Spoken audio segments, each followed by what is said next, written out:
Hello! Happy Sunday to each and every one of you. Isang mapagpalang araw sa inyong lahat. Welcome to church. It's such a beautiful day to worship the Lord. Welcome to the Lord Jesus our Redeemer Church. Ito po ay isang community ng mga evangelical churches all over the Philippines and abroad that's committed to love God and lead people to Him. If you don't know me, my name is GV Aquino, one of the pastors serving here in Eljor, UAE, at binabati ko po kayo mula dito sa Abu Dhabi. Alam ko po, sikat na sikat ang Abu Dhabi. Siguro, ilan sa inyo ngayon lang na-realize, ang Abu Dhabi pala ay bahagi ng UAE. Alright? Because you've seen in the news for the past week, grabe yung mga pangyayari dito po sa Middle East. But I just like to assure you, ang dami ko pong nakitang mga videos na fake news, AI, kaya pala ang daming nag-aalala. Of course, thank you po sa inyong pag-aalala. Thank you po sa prayers. Thank you po sa mga messages. Ang dami ko pong natanggap. Hindi ko na-replyan lahat kasi ang dami po eh. But I just like to assure you that we are safe here. It's been a week already. Praise the Lord. Nung first few days, yun yung medyo nakakapanibago. Okay? For the first time, we've heard mga explosions na ganyan. Pero just like to assure you, yung Iran kasi, they've been bombing yung mga US installations or US bases na malayo po dito sa city. Pero dahil po sa pag-intercept ng Iron Dome po dito mula sa Israel. So because of that, malalayo po yung mga drones or missiles, mga hundreds of kilometers away. Yung impact po nito, yung explosion, it causes a parang sonic wave or sonic boom na talagang parang ang dinig mo parang ang lapit lang, pero actually malayo po. But yes, there have been instances wherein there's been falling debris at may mga sadly, may mga namatay pong, I think, 3 or 4 dito po sa UAE. But generally, it's peaceful. You still see people on the beach, people outside. Parang normal lang, pero habang naglalakad ngayon, ang normal namin patingin-tingin sa taas ng ganyan. Siyempre, nag-iingat po tayo. But, it just shows us that, prophecy is really true. Because I've been reading prophecies about Iran in Jeremiah, in Ezekiel, the past few years. At yung nakikita mo ngayon, parang naalala mo yung mga nabasa mo. And here in Jeremiah chapter 49, I'd just like to share, starting in verse 35, it says here, "Thus says the Lord of hosts, Behold, I will break the bow of Elam, the foremost of their might." Elam represents actually, Elam is actually Iran right now, right? So, thousands of years ago pa po, talagang nandyan na po ang Iran na yan.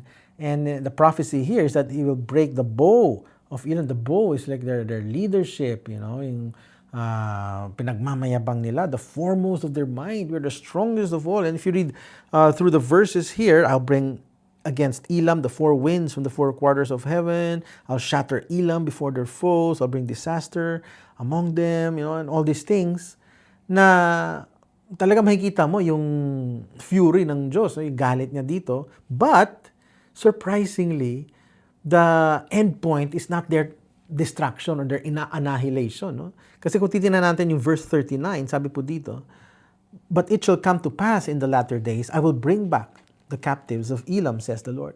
So yes, there will be these things that's happening right now, but God is sovereign. We cannot really fully understand His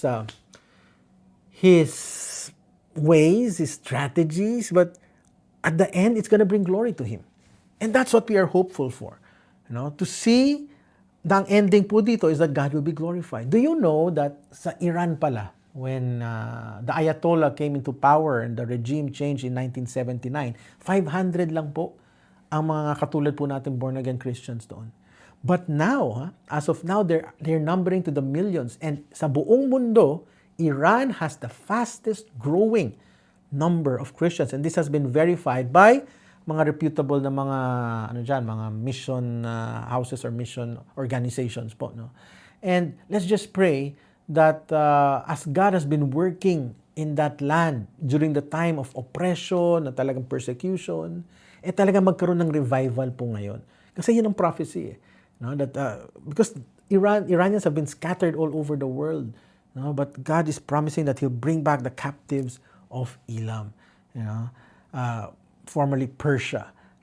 And, as we study prophecy, sakto, kasi prophecies din po ang ating pag-uusapan ngayong Holy Week na to. Yes po, Holy Week na po.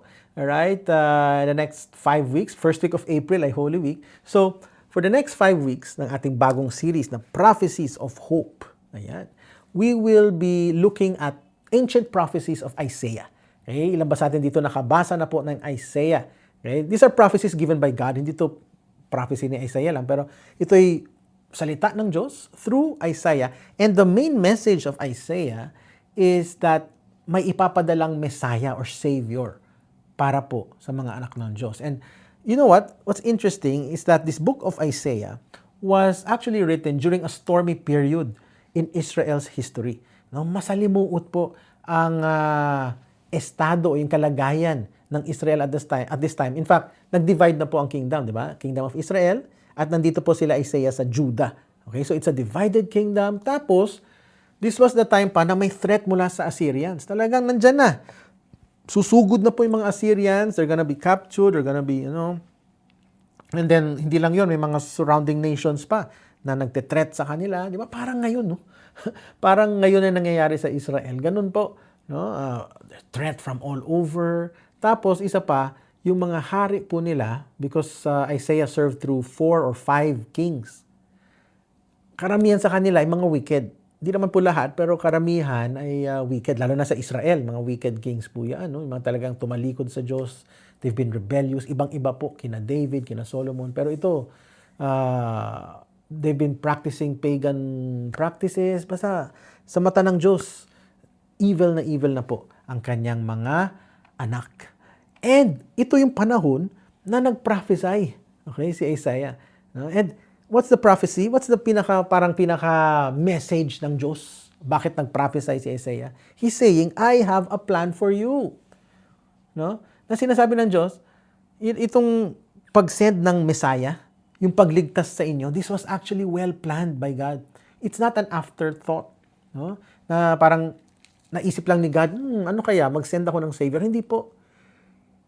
From the very beginning, napag-aralan na natin to, di ba? Panahon pa ng Adam and Eve sa Garden of Eden, God already declared that the offspring of this woman will crush the head of the serpent and the serpent will bite the heel.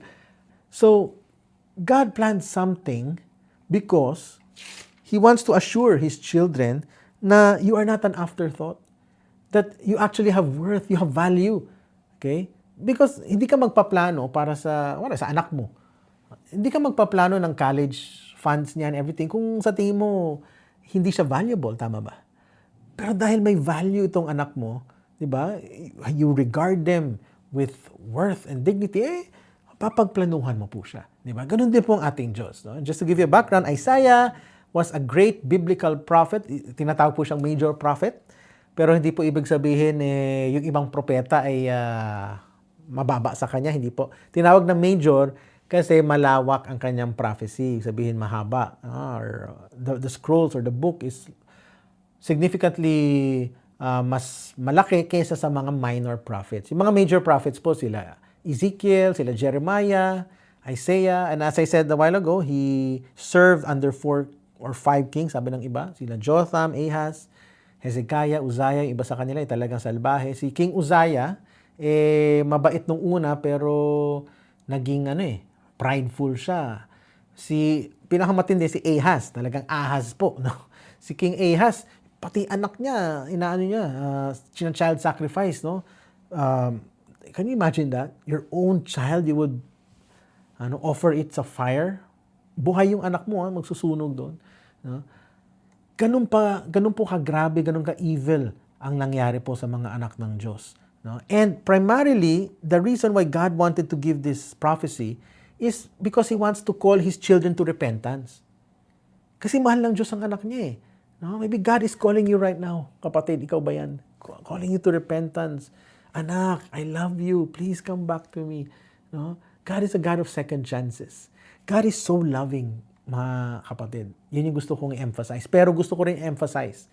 God is so loving, yet God is so just. That's one thing we have to understand sa ating pag-aaral ng prophecies of hope for the next 5 weeks. And before we dive into the Word of God, let's come before the Lord in prayer. Lord, maraming salamat dahil patuloy niyo po kaming pinoproteksyonan. Salamat, Panginoon, dahil truly you love us so much. Thank you for this privilege, Panginoon, na makapag-share ng inyong salita sa inyong mga anak. Lord, I pray that your words will really be very clear to my dear brothers and sisters. Use me as your instrument, Panginoon, to powerfully preach your word so that we will realize what kind of king, what kind of God we have. A God who is loving, a God who makes a way for us to be reconciled to you. Lord God, I pray ma-cherish po namin ang katotohanan ito, Panginoon. Nang gusto nyo ay kami maligtas. Lord, ma-appreciate namin ang kaligtasan ito by responding in a way, Lord God, that will give glory unto you. Lord, we welcome your presence among us right now. Bless my dear brothers and sisters listening to your word. May this word grow in our hearts and may it grow strong. In Jesus' name we pray. Amen and amen. Okay, first chapter ng Isaiah. Sabi ni Isaiah, "Hear me, you heavens, listen earth, for the Lord has spoken." Talagang ang prophecy po, hindi yan imagination ng isang tao. Ito'y salita mula sa Diyos. Okay? So this is the word speak. Although we read these words, these are words of the Lord. Spoken through Isaiah. Sabi niya, ano sabi ni God? "I reared children and brought them up, but they have rebelled against me." Okay? So, nire-remind ng Diyos, okay? Paano ko nga ba kayo naging anak? Okay? He's reminding them, galing kayo kanino? Kay Abraham. Sino ba si Abraham? May ginawa ba siya para ma-impress ang Diyos? No, he was a nobody. He's a nomad. Alam mo yung nomad? Yung sa disyerto, palipat-lipat, a pagan worshiper. Basta, an ordinary guy. And God chose Abraham to be the ancestor of His people. At ano nangyari sa people of God na to? The people of the covenant, Israel, naging slaves ng Egypt for 400 years. Grabe. But ano ginawa ng Diyos? Nakalimutan na ba niya yung covenant niya kay Abraham? That you will be a blessing to the nations, that you'll be the head and not the tail. Ano nangyari? Naging slaves? God redeemed them. Diba? Ginamit ni Lord si Moses. God redeemed them from slavery. Wow! Naging nation po sila talaga. Ano pa nangyari? Nagkaroon ng hari. Una si Saul, si David, si Solomon. They were the prime. Kilalang-kilala po ang Israel sa buong mundo. God raised a mighty warrior, si King David. Yet, after all that God did for them, I reared children and brought them up. Ginawa na ng Diyos ang lahat para ibigay ang lahat sa kanila. But they have rebelled against Him. Wow. Sounds familiar po ba? Okay? Maaring hindi ikaw yun, but you know someone na mabait naman ang magulang, binigay lahat sa anak. Ano nangyari? Na-spoiled yung anak. Naging ungrateful yung anak. Di ba? May mga ganyan pangyayari. Ganun po ang picture ng mga anak ng Diyos, in the eyes of God. And also in chapter 2, let's see, ano ba nangyari sa mga anak ng Diyos na ito? "You, Lord, have abandoned your people, the descendants of Jacob." Ano nangyari sa mga Israelita? "They are full of superstitions. From the east, they practice divination like the Philistines and embrace pagan customs." So, from the very beginning, God already warned them. Paalis pa lang sila ng Exodus. Mag-ingat kayo ha. Make sure na hindi nyo gagayahin yung pagan practices ng mga karatig bansa ninyo. Okay? Don't embrace that. Ako lang ang Diyos ninyo. You shall have no other God but me. Remember that? Pero ang tigas talaga ng ulo nila. They've been practicing yung mga practices nung mga neighboring countries po nila. Even their own king, si King Ahaz, sabi ko nga kanina, in-offer yung own child niya to the flames, to the pagan gods. When you say pagan customs po, ito po ay mga polyistic na religion. Kasi sila po ay monotheistic, ibig sabihin isa lang ang Diyos. Ginaya nila, sabi nila, nainggit sila. Inggitin kasi yung mga Israelita, di ba? Dati nung ang Diyos lang yung hari nila, nainggit sila sa ibang bansa. Bakit sila may hari? Kami gusto rin namin. Ayaw ng Diyos noon, pero hinayaan kasi free will, gusto nyo. Ngayon, God said, "You shall have no other gods but me." Pero ang gusto nila, katulad ng iba na ang daming Diyos-Diyosan. And in these polyistic religions, usually yung orientation kasi nito is very sensual, materialistic. Okay? Yung mga customs nila. Towards sensualism and materialism. In fact, in verse 7, it says, "Their land is full of silver and gold. There is no end to their treasures. Their land is full of horses. There is no end to their chariots." Ano ibig sabihin nito? Dati, nung they were worshiping God alone, their trust is in God. Ngayon, dahil mga Diyos-Diyosan ang kanilang sinasamba, where is their trust right now? In their own selves. Bakit sila naghahakot ng silver and gold? Because para sa kanila, silver, gold, riches, wealth, this is our source of identity. May mga tao bang ganyan? Yung hindi ka makalabas ng bahay hanggat hindi ka naka-LV, naka-postura, nothing wrong with that, okay? But what I'm saying is, are you doing that because you think that people will respect you more just because of the things that you have, the possessions you have? Now you're gaining these things kasi baka magera tayo ng China. Okay, kailangan mag-ipon ako na mag-ipon. Okay? Your trust is here, thinking that basta meron akong gold, basta meron akong silver, okay tayo, secure tayo. Okay? That's their source of identity. Not only source of identity, but source of security, itong horses and chariots. Diba? Kasi horses and chariots represent yung mga missiles na yan, mga drones, mga tangke. Okay? Because at that time, kung ikaw ay bayan na maraming chariots and horses, then you're assured of the victory. No? Alam nila na, wag nating kalabanin yan kasi ang daming chariots niyan. Diba? So, now, they're starting to rely on themselves. Pero ano sabi sa Proverbs 21:31? The horse is made ready for the day of battle, but victory rests with the Lord. Walang masama to ready your horses, to prepare and all these things. But you have to realize at the end of the day, victory belongs to the Lord. It's not because of your might, not because of your greatness. It's all because of the Lord. Mga kapatid, have we been placing our sense of identity, yung ating sense of security, yung ating sense of significance from our bank accounts? Kaya ang yabang ng dating mo dyan kasi mayaman ako, manager ako, di ako katulad nito. Do you place your sense of value from your degree? Kasi doktor ka, kasi may PhD ka, kasi may masters ka. Sa profession mo, kasi mas high-paying ka kaysa sa possessions. Or maybe your position. Senator ako, or ano ako, okay? Kaya ang yabang umasta, gobernador daw, okay? Pero kung umasta daw doon sa NLEX, balita lang naman yun. No? Pero, is that where you, kaya ganyan? Kasi your trust is there? Wow! Verse 8, their land is full of idols. They bow down to the work of their hands, to what their fingers have made. Mga anak to ng Diyos. Pero they've rebelled against God. Instead of worshiping Him, they've worshipped idols. They placed their trust on all these things. Now, instead of bowing down to the Lord alone, they bow down to idols. What are idols? Idols are anything you draw your worth and value from other than God. Meaning to say, anything na ilagay mo before God, if this is God, you put something before Him, it can be your spouse. Pastor, sorry, di ako makaka-attend kasi may date kami ng misis ko eh. Kaya, di ba? Nothing wrong with dating, but my point is, kung nagiging hindrance sa iyo ang mga bagay-bagay, wala ka ng time sa church kasi kailangan mag-overtime. Bakit? Kasi kailangan kong bilhin yung phone na yun eh. Kasi sa tingin mo, if you have that phone, wow, may sense of satisfaction ako. Rerespetuhin ako. Okay? Makakapagmayabang ako. Okay? Is that your idol? Your business? Your career? Anything you draw your worth and value from. For example, you can't live without your phone. Okay? Makalimutan ng lahat, wag lang ito. Kahit masunog yung Bible na yan, okay lang, wag na phone, di ba? Baka idol mo na yan. Or maybe you feel depressed when something is taken away from you.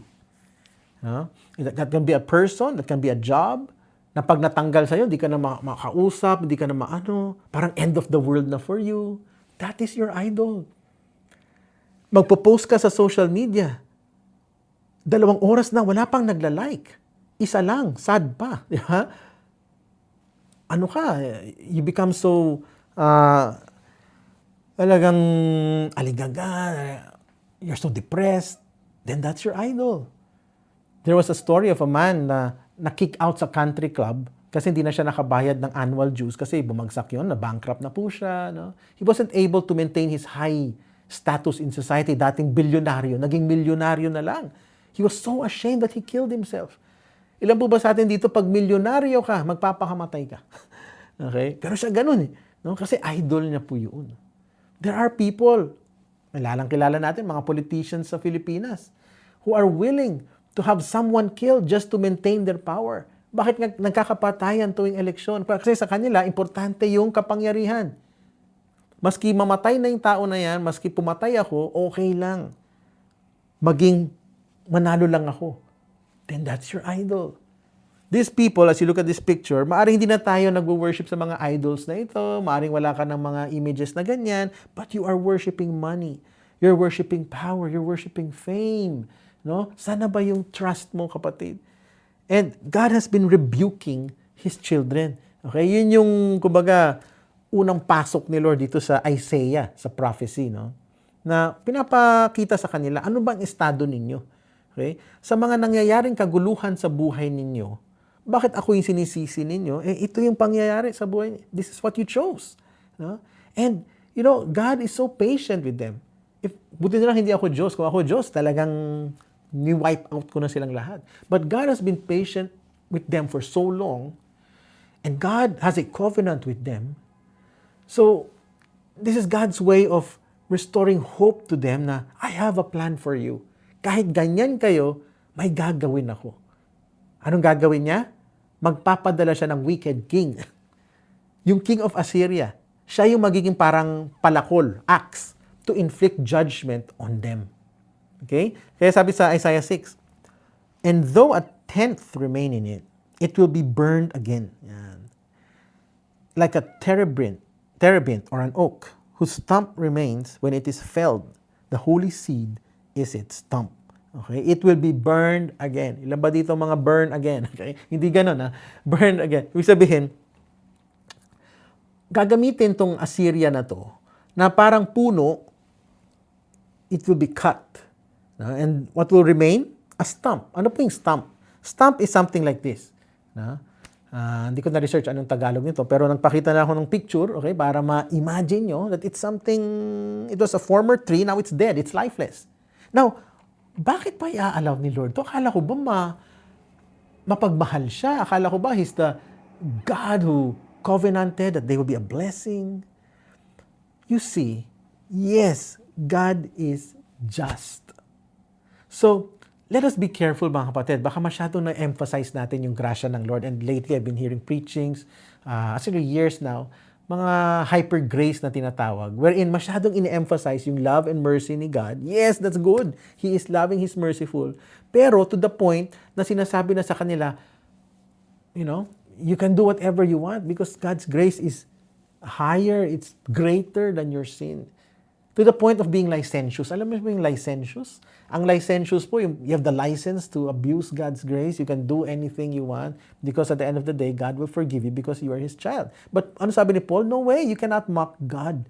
Alright? Now, sa kabilang banda naman, licentious, masama yun. Pero sa kabilang banda, masama rin yung legalistic na sa tingin nila, parang morality scale that because you're full of sin, ang dami mong ginawang kalokohan, mga kasalanan sa buhay, the only way to balance the scale is if I do all this religiosity. Kung ako'y magiging generous, I'll do all the good works, magpapakain ako ng mahirap, I'll do all these sacrifices, magpapapako ako sa krus, all this piousness, all the works of religiosity and goodness.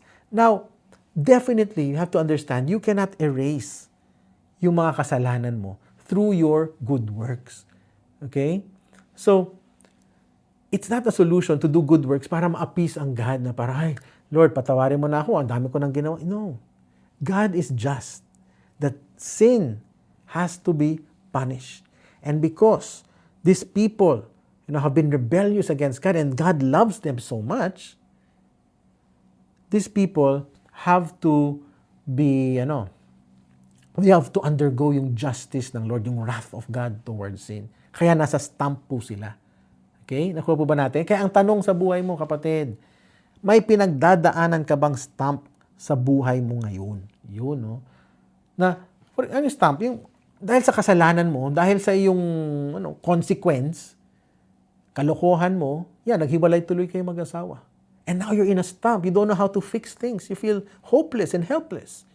Your relationships with your mga anak mo has become lifeless. Kasi inuuna mo lagi overtime. Walang masama doon. Pero sinacrifice mo yung relationship sa anak mo and now you're suffering. Matatanda na, mga teenager na mga anak mo where you don't have a real relationship with them. And now you're hopeless. You feel like you're in a stump. Dahil sa kayabangan mo, yung perang binigay sa'yo ng Panginoon, gastos ka ng gastos, utang dito, utang doon, para mapakita ko sa mundo na I'm happy, I have all this, may mayabang ako sa social media, travel goals here and left and right. Ngayon, because of that envy, because of that greed, baon ka sa utang. That's a stump. Dahil because of your lust, inuna mo yung pornography instead na you respect your spouse. Now, your relationship with your wife, yung intimacy nawawala. You're in a stump. I could go on and on, pero I'm sure you get yung sinasabi ko po, na may stump ka sa buhay mo kahit some parts of your life is victorious. Yes, nakikita namin sa social media, wow, bagong sasakyan na naman, ang ganda ng career mo and everything. Pero sa kabilang banda, you're miserable, you're struggling in another part of your life. It could be your spiritual life that's suffering right now. Is there something in your life that you think na hopeless na magbago? Yung wala ng pag-asa? This message is for you, kapatid. Why? Because God wants you to be victorious in every facet of your life. He came so that you may have life and have it to the full.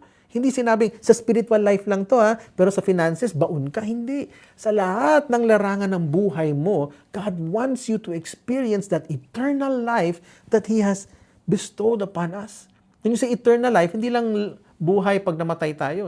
Eternal life is the abundant life, the life that He has planned for us, a life that's thriving. Yung hindi ka lang nabubuhay dito, inaantay mong mamatay. But, God is using you, for His kingdom purposes, for His glory.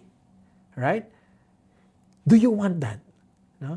Because if you want that, then this message is for you, because this message is a message of hope na in the midst of the utter rebellion of Judah, God still gave them parang a shining light, a message of hope na may ipapadala ako, a hero will come along, parang kanta yun a hero will come along, and he's gonna be this great king, and we're gonna learn today who is this hero, what will he do, and whom is it for. At ang ating pinaka-main text ay mula po sa Isaiah chapter 11. Right? Isaiah 11. If you have your Bibles with you, join me in reading verse 1. There shall come forth a shoot from the stump of Jesse, and a branch from his roots shall bear fruit. So again, anong backdrop po nito? Yung prophecy ni Isaiah, ang nangyayari sa kanilang konteksto is that they're full of sin, darkness all around them, and God is warning them of judgment. Kasi nga, God is just So may talagang magkakastamp po tayo, wag tayo magano dyan. Sin has to be punished. But, as you read chapter 11, may hope pala. This is actually a message of hope because one day there will be a shoot. What is a shoot? Ang shoot po, parang ganitong picture na ito.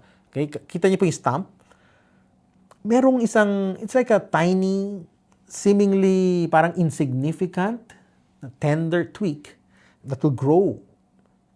At sabi po dito, itong stump nito, itong shoot na ito, will come from Jesse.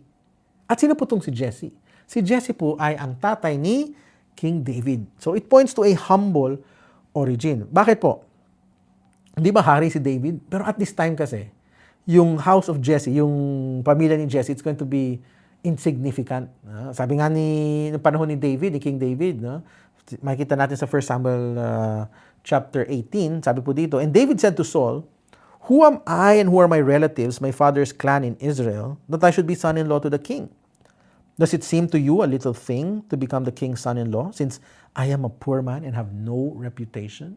So, during this time, panahon pa lang ni King David, talagang na sila, insignificant. And God will be sending itong Messiah, itong Savior na ito, manggagaling daw mula dito sa parang maliit at insignificant na pamilya. And ito may truth tayong makukuha dito that God can use anybody.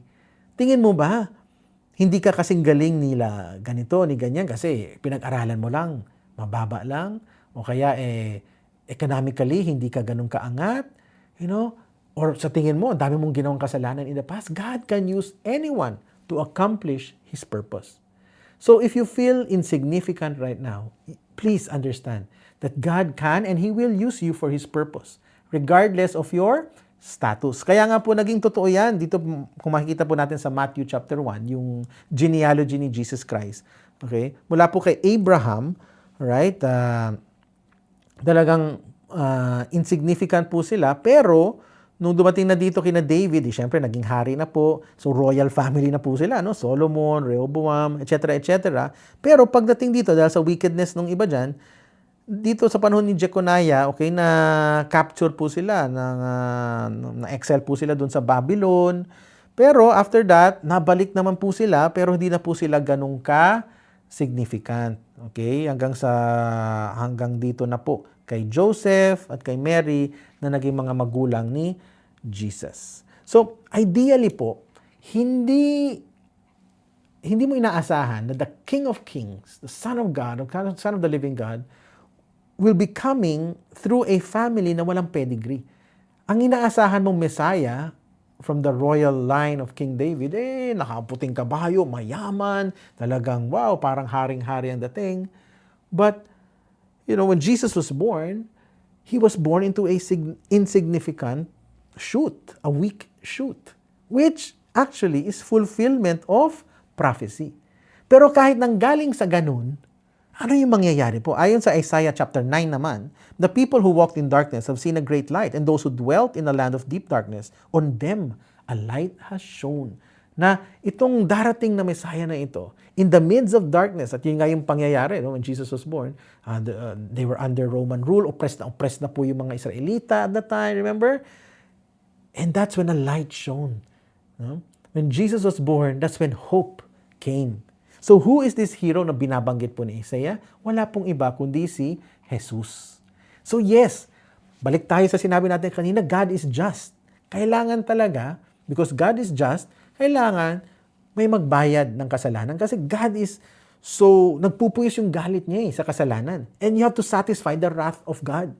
But God is so loving, alam niya na hindi natin kayang bayaran ng kasalanan natin. So He sent His own Son to meet the demands of His justice. Ganun po kalabing ang Diyos. No? So God isn't only just, God is also loving. So the great king that Isaiah is prophesying, si King Jesus yun. Kaya nung dumating siya, sinabi niya, the kingdom of God is at hand. Dinideclare niya, ako ang fulfillment ng prophecy na yun. By the way, ang prophecy ni Isaiah, 700 years before dumating si Jesus. Grabe, no?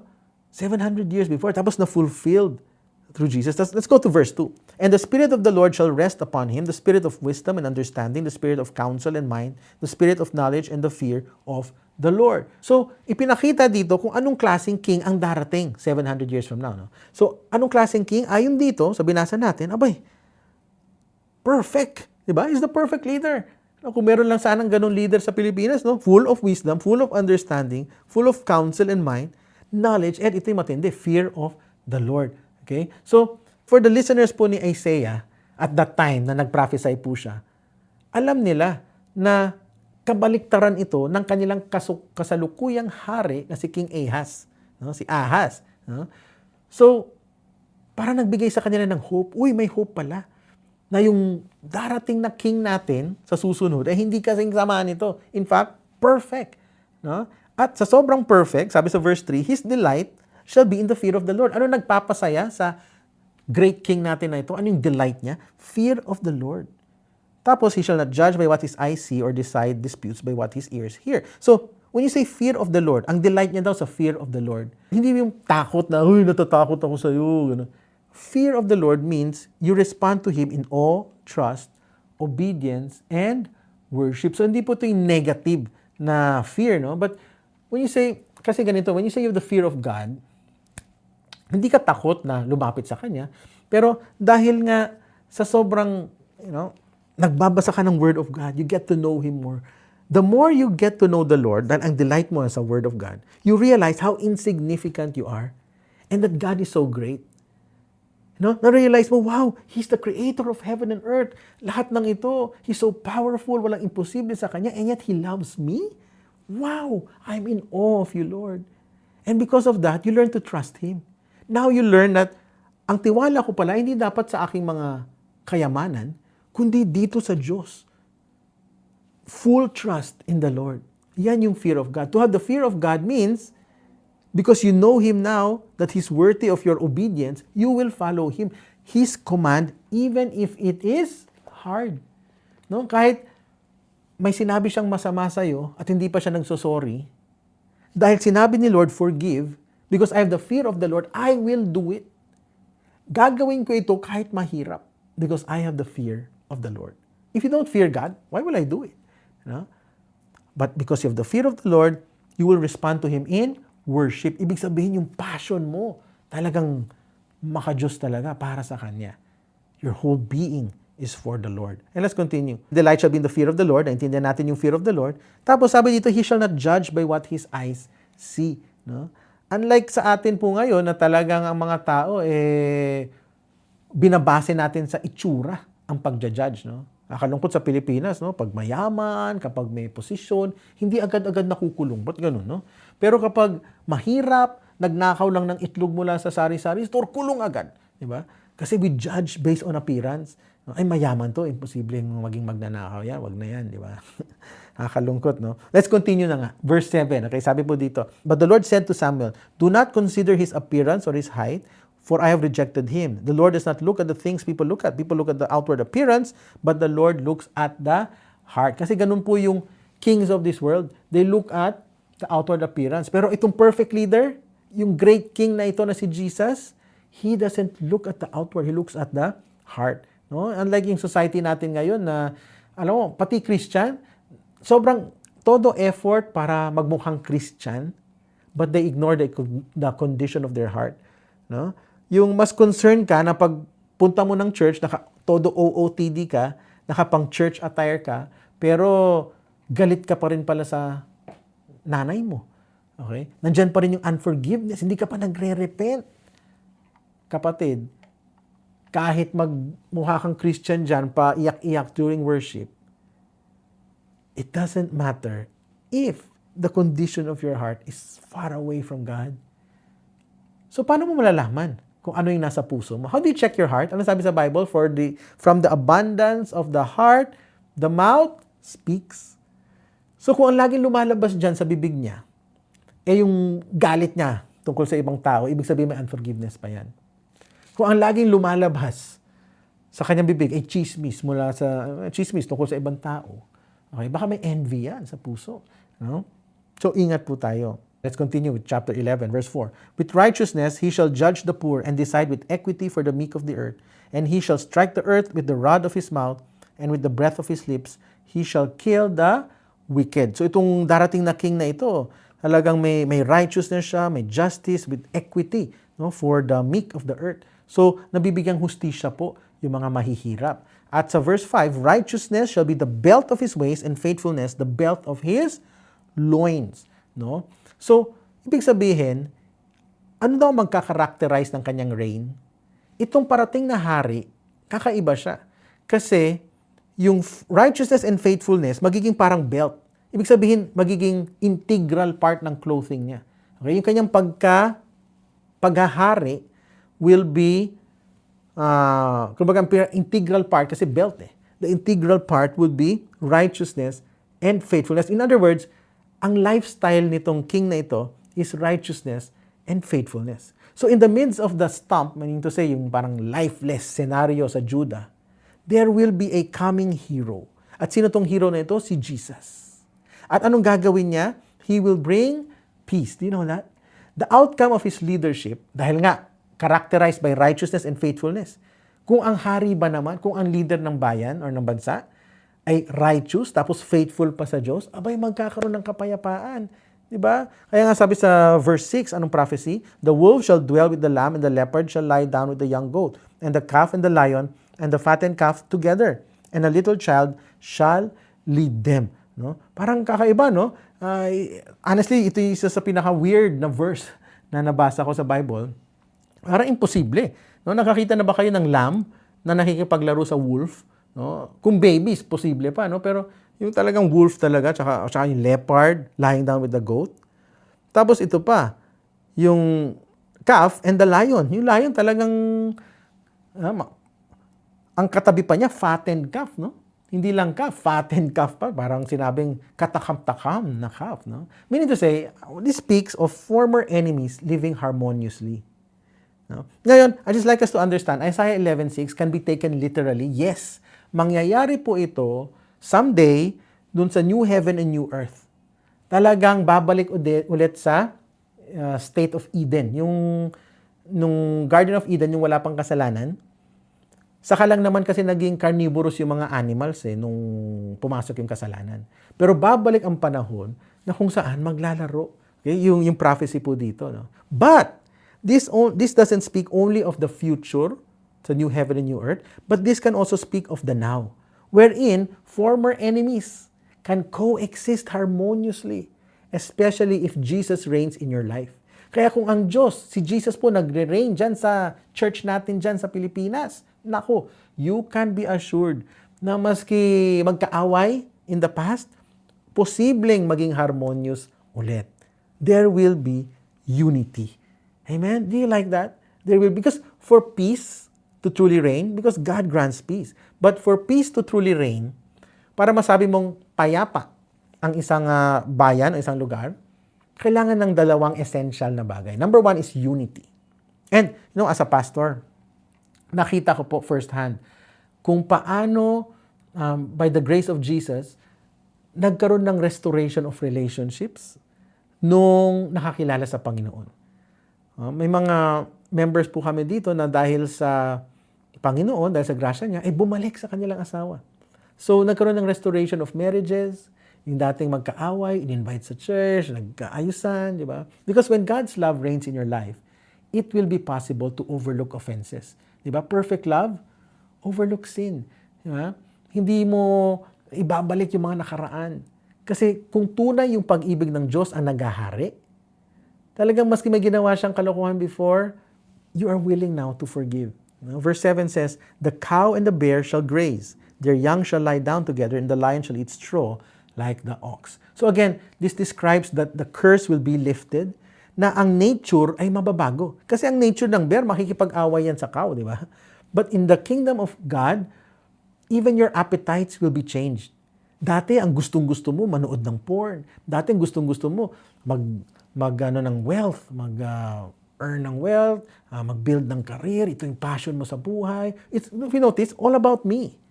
It's all about me, me, me. Now, in the kingdom of God, now you're more concerned about other people. Paano ba ako mag-a-add ng value sa kanya? No? Kasi, without Christ reigning in your life, magiging selfish tayo eh. Kasi lahat tayo talagang selfish. Maski nga yung mga mababait dyan, kaya ka lang naman mabait sa isang tao, selfish ka eh. Kasi, para may maibalik ito sa akin. Para pag Christmas, regaluhan niya ako. Ito magiging mabait ako dito kasi mayaman to. Ito magiging mabait ako dito kasi may posisyon to sa gobyerno. Para may kapit tayo, di ba? It's selfishly motivated. Akala mo lang mabait ka, pero actually, it's selfishly motivated. Pero, kung si Kristo ang totoong naghahari sa puso mo, you're part of Christ's kingdom, what will happen? You will be able to love God and love your neighbors genuinely. Not because of any selfish interest or any motive, but because genuine yung pag-ibig mo, kasi yung pag-ibig ng Diyos ang naghahari sa puso mo. Right? Verse 8 says, the nursing child shall play over the hole of the cobra, and the weaned child shall put his hand on the other's den. Imagine niyo po, itong baby daw na ito, makikipaglaro sa cobra, okay? Pag tumitingin ako dito, parang parang restless. Parang, ang hirap nito, no? Lalo na kung lumapit ng ganyan, parang ang pangit tignan. But you know what? In the kingdom of Christ, you'll be able to say, oh, death, where is your sting? No? In the kingdom of God, you will no longer be afraid of death because Christ has already redeemed it. Amen? Verse 9 says, they shall not hurt or destroy in all my holy mountain, for the earth shall be full of the knowledge of the Lord as the waters cover the sea. When you say they shall not hurt or destroy, assured ka na may security. Okay? So yun yung pangalawang essential na bagay para may kapayapaan. Right? Magkakaroon ng kapayapaan Dahil may unity at security. Bakit daw magkakaroon ng security? Because the earth is full of the knowledge of the Lord. When you say may full of the knowledge of the Lord, talagang kilala ng mga tao ang tunay na Diyos. You can never have peace kung may insecurity ka, tama po ba? Pero kasi kung kilala mo talaga ang Diyos, your heart will be secure. Maski may threat dyan, your heart will be secure. And if your heart is secure, tapos may unity pa, may love, you will have peace. And that unity and yung security na binabanggit po dito is the fruit of peace na pwede lang nating makuha mula kay King Jesus. You do not experience true security dahil mayaman ka. Porket meron kang sobrang wealth and you've built a great career, hindi yan security na talagang totoo. But if you have the knowledge of the Lord, then makikilala mo siya, malalaman mo, wow, Lord, you will supply all my needs. The more you fill your mind with who Jesus is, who God is, then, maski may threats na ganito sa amin, we can sleep at night with peace. Why? Because we know He will never leave us nor forsake us. Amen? We know that He loves us so much. That's why we are pushing you to do quiet time. Kasi kung tuwing Sunday ka lang makikinig ng salita ng Diyos, how will you have the full knowledge of God? How will you know Him? Sana po sa paggising natin tuwing umaga, wag po cellphone ang una nating hablutin dyan. Bible po. Not only your personal quiet time, we push you to have a connect group. So please, kung wala ka pong connect group, join a connect group. It's for your soul's sake. Amen? So that you will have a knowledge of the Lord as you are being discipled. Tapos syempre, importante rin tong ma-attend ka tuwing linggo. But sana po hindi lang tuwing linggo. That's the only way to have a full knowledge of the Lord. At itong peace na ito po, ito magiging resulta ng dahil madi-disseminate daw yung knowledge of the Lord throughout the earth. Because time will come, as we make disciples, people will know the Lord one by one. Sabi ko nga dyan sa Iran, right, millions are getting to know the Lord as they get to hear the gospel. Can you just imagine that? Kung puno ng mga tao who have the knowledge of the Lord, they will have this idea that, God is good, God is great, God is loving, and He died for our sins. Wow. People everywhere living in accordance to God's word.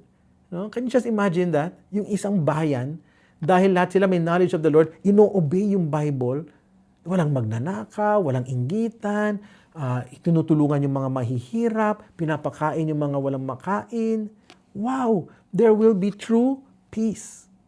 So if you're not reading your Bible, you will only draw your security from temporal things, like yung mga phone mo na yan, mga bags, corporate position mo, bahay mo, but all these are faulty securities. This will never, ever give you full security. Amen? So what will He do? When Jesus Christ reigns, He will give you peace. So that's the great King we have. Who's this hero? Or who's a great King? His name is Jesus.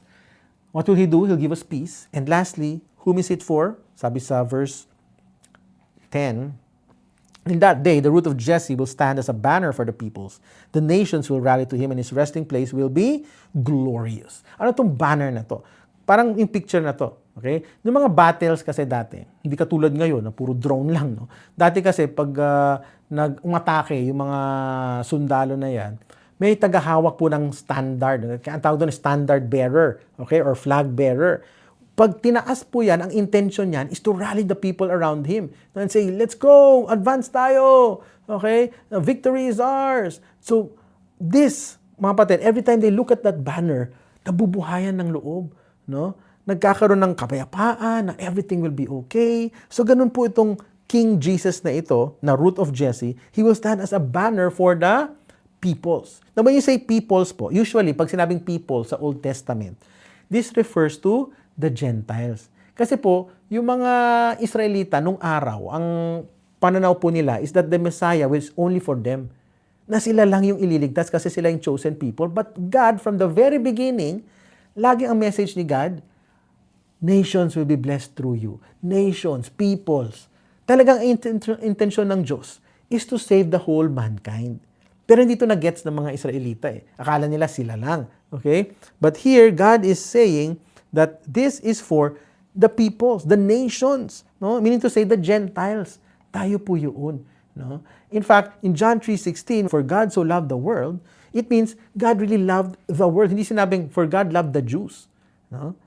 That He gave His own one and only Son, that whoever believes in Him shall not perish but have eternal life. And you say, whoever, ibig sabihin, maski anong nationality po niyaan.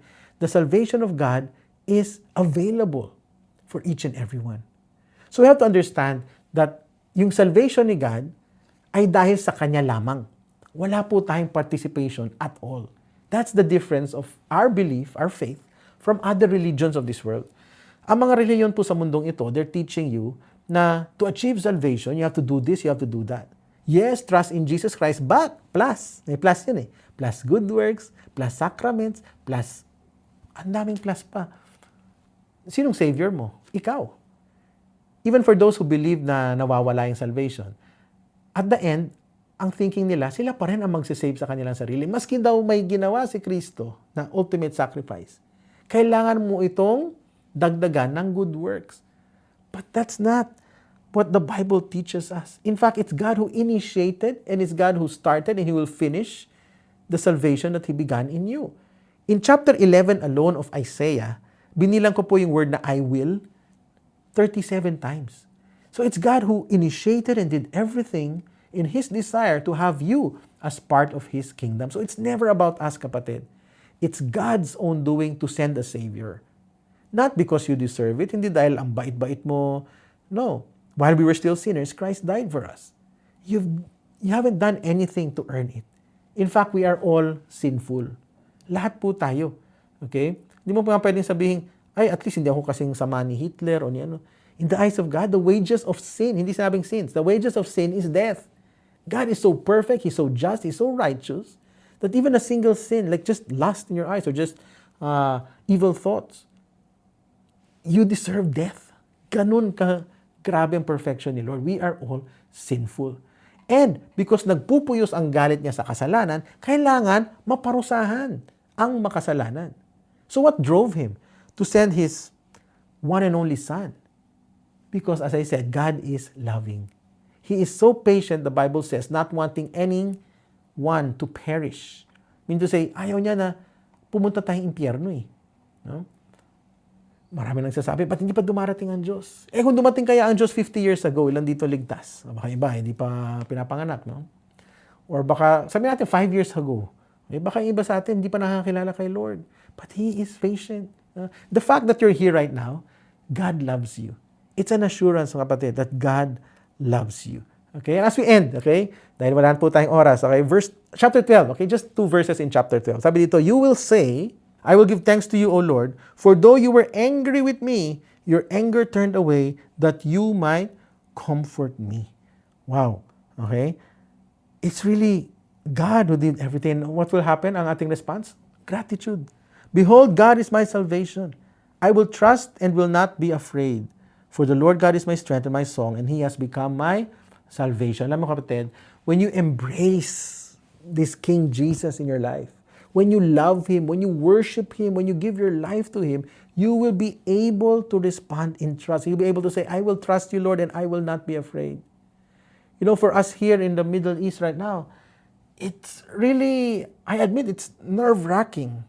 If you look at the situation around you, if you look around you, walang stability, walang security talaga, but because you respond to the love of God, now your trust is no longer on the military here. It's no longer on the even your money, your luxury items, your gold, your wealth, your position, your status, your career, lahat yan. Wala eh.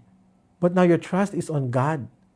And because your trust is on God, you will no longer be on constant fear. Nasawa ka na ba sa buhay na puro stress, puro depression? Kasi ang trust mo nasa tao. So the question is, where do you put your trust?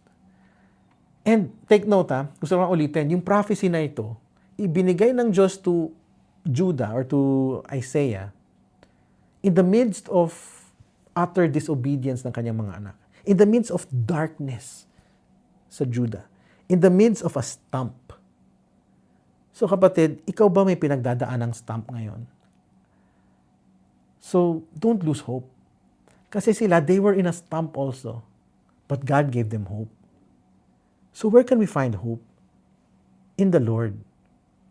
Kaya nga po, the good news is that anyone who belongs to Christ has become a new person. The old life is gone.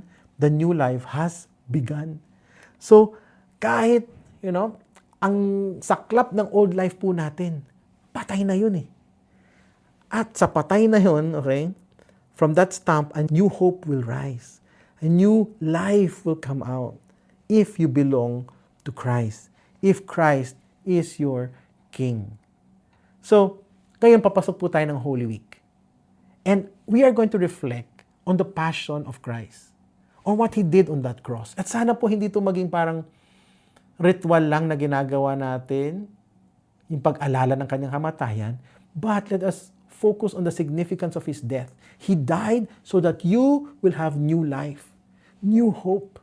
Now, believe that as you are in Christ, the old has gone, the new has come.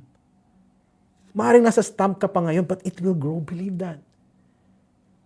Not only spiritually, but even relationally, financially, lagi kang may pag-asa sa Panginoon. Why? Because He is our great King and He is reigning in our lives because of what He has done on the cross. Salamat, Panginoon, because You gave Your life for us. We do not deserve it, O God. In fact, we have been so disobedient, so hard-headed. We have turned away from You, just like the Israelites, the Jews, Lord God, whom we read a while ago in Isaiah. And yet, You have given us hope by sending Your Son, Jesus, to die the death that we could not pay. Lord, salamat. Because of the shedding of Your blood, there has been remission of sins. And Lord God, we come before You right now with so much gratefulness, with so much gratitude, Panginoon, for what You have done to us. Lord, help us, Lord, to respond by trusting You fully in our lives. If You were able, Lord God, to secure our eternal life, ano pa ba yung mga problema namin sa buhay? Maaring, mga kapatid kong ito, Panginoon, kami po ay nasa stump ngayon sa buhay po namin. Lord God, there might be death relationally, utang, or baka mga pagsubok na pinagdadaanan po namin, depression sa buhay, instability. Maybe it's because of our sin, Panginoon. It might be a consequence of our sin, and yet, You are giving us hope today. So renew the hope of my dear brothers and sisters, O God. And Lord God, I pray that You will remind us who we are in You, that we are now Your children, so we should live as citizens of the new kingdom, of Your kingdom, O God. Help us to live, Lord God, in accordance to Your word, to obey You with our whole lives, because that's the only way we can experience true peace, true security in our lives, O God. Salamat, Panginoon. You know the needs of my dear brothers and sisters. Please answer their prayers, O God. May You reign in our lives forever and ever. In Jesus' mighty name we pray. Amen and amen. Praise the Lord, mga kapatid. It's been a privilege to share God's word to you. Stay safe and God bless you.